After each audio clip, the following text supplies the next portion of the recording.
Hello students, welcome to my YouTube channel online learning. आज मैं आप लोगों को फिर से एक अलग हाईलाइटेड तरीके से बताने जा रही हूँ नीट चैप्टर वाइज का वेटेज। अब ये चैप्टर वाइज का वेटेज मैं अभी फिर से क्यों बता रही हूँ? मैं इसलिए बता रही हूँ क्योंकि आप लोग ऐसे होंगे कि शायद कुछ लोग 12th की तरह ही पढ़ रहे होंगे, इसलिए आप लोगों को जानना ज़रूरी है कि आपका एक्चुअल में वेटेज है क्या चैप्टर का। ठीक है, तो इसलिए मेरे इस वीडियो को देखें और समझने की कोशिश करें। ठीक है, तो चलिए देखते हैं। अब ये है क्लास 11 फिज़िक्स केमिस्ट्री। अब यहाँ पर आप देख पा रहे होंगे, यहाँ पे लिखा है क्लास 11 का वेटेज। अब हमारे पास नीट में तो 4 सब्जेक्ट हैं, फिज़िक्स, केमिस्ट्री, बॉटनी, जियोलॉजी। अब जैसे कि ये इस चार्ट से मैं समझ पा रही हूँ कि मेरा बॉटनी का ज़्यादा वेटेज है, लेकिन मैं ये भी समझ पा रही हूँ कि मेरा फिज़िक्स, केमिस्ट्री और जियोलॉजी का भी वेटेज अप्रॉक्स ठीक ही है। मतलब मैं ये बोलूँगी कि नीट क्लास 11th में चारों सब्जेक्ट का इक्वली वेटेज है, अप्रॉक्स। ठीक है, अब यहाँ फिज़िक्स देख रही हूँ, फिज़िक्स का चैप्टर वाइज वेटेज। अब देखिए, फिज़िकल वर्ल्ड एंड मेज़रमेंट में अब इस पर्टिकुलर ठीक है, मैं इस चार्ट को देखती हूँ, ये जो बना हुआ है ग्राफ, उसको अगर मैं देखती हूँ, इसको पाई चार्ट बोलते हैं, देखती हूँ तो फिर मैं क्या समझ पा रही हूँ कि भाई मेरा तो लॉ ऑफ मोशन का बहुत वेटेज है। ये समझ पा रही हूँ कि मैं लॉ ऑफ मोशन से मेरा बहुत वेटेज है, और उसके बाद प्रॉपर्टी ऑफ बल्क मैटर से। ठीक है क्या? और एक ये motion of system of particle and rigid body.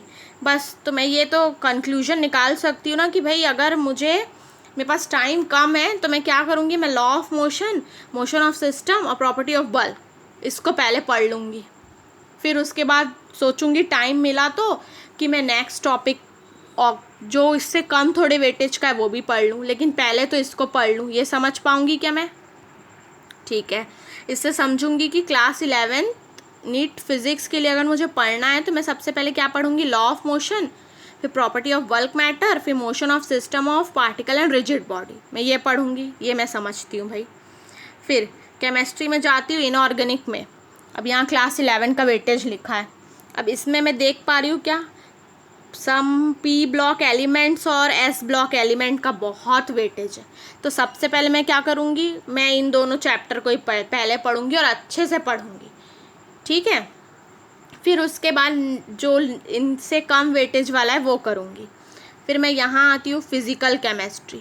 तो मैं यहाँ पे क्या देखती हूँ, मेरा कौन सा सबसे ज़्यादा वेटेज है, इक्विलिब्रियम में वेटेज है। मैं तो इसी को पहले पढ़ूँगी पहले, क्योंकि मेरे को तो ये समझ में आ रहा है कि भाई इसका ज़्यादा वेटेज है, इससे ज़्यादा क्वेश्चन आएंगे, तो इसका तो मैं सब चीज़ अच्छे से पढ़ लूँ, मैं ये करूँगी। ठीक है, अब मैं जाती हूँ नीट क्लास 12 में।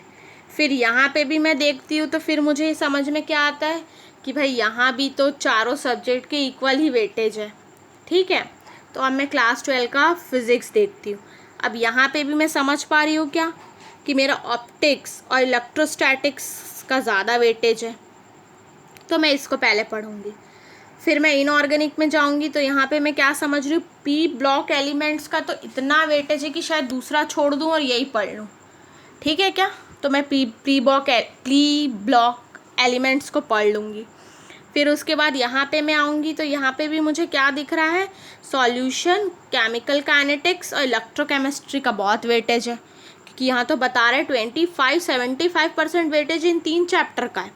तो मैं क्या करूँगी, मैं तो इन्हीं तीनों को पहले पढ़ूँगी और मुझे ये लगेगा मैंने फिज़िक्स केमिस्ट्री अप्रॉक्स पढ़ लिया एग्ज़ाम के लिए। तो ठीक है, ये होता है स्मार्ट स्टडी करना, कि पहले एनालिसिस करना कि जब हमारे पास टाइम कम है तो कि भाई मेरा वेटेज क्या है, चैप्टर्स का वेटेज क्या है, कौन से सब्जेक्ट का, फिर मैं उसी को पहले पढ़ूँगी।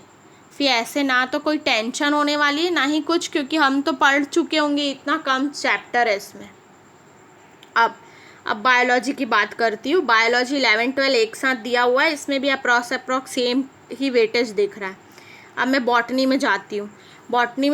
तो मेरे को क्या समझ में आ रहा है, यहाँ पर मेरे को समझ में आ रहा है कि सबसे ज़्यादा तो जेनेटिक्स एंड एवोल्यूशन का बहुत वेटेज है।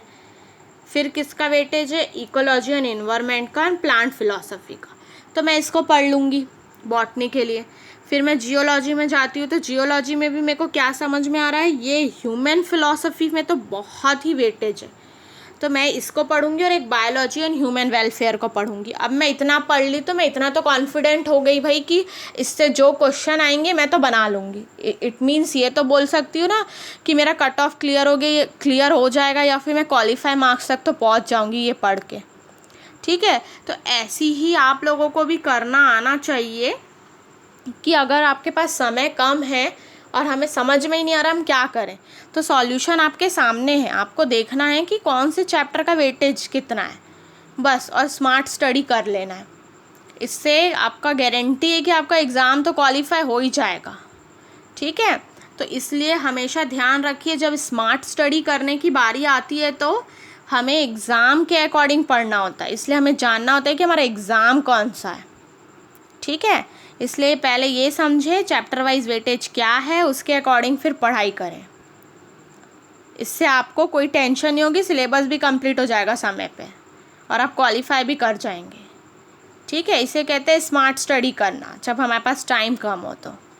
इसलिए मैं इसे अलग से और क्यों लेके आई हूँ वेटेज, फिर से ये जो मेरा वीडियो है नीट चैप्टर वाइज वेटेज, ये मैं फिर से इसीलिए लेके आई हूँ जिसको आपको ग्राफ के थ्रू समझाने की इसलिए मैंने कोशिश की है पूरी, कि आप समझ पाएँ कि आपको पढ़ना क्या है अब जब हमारे पास टाइम कम हो तो।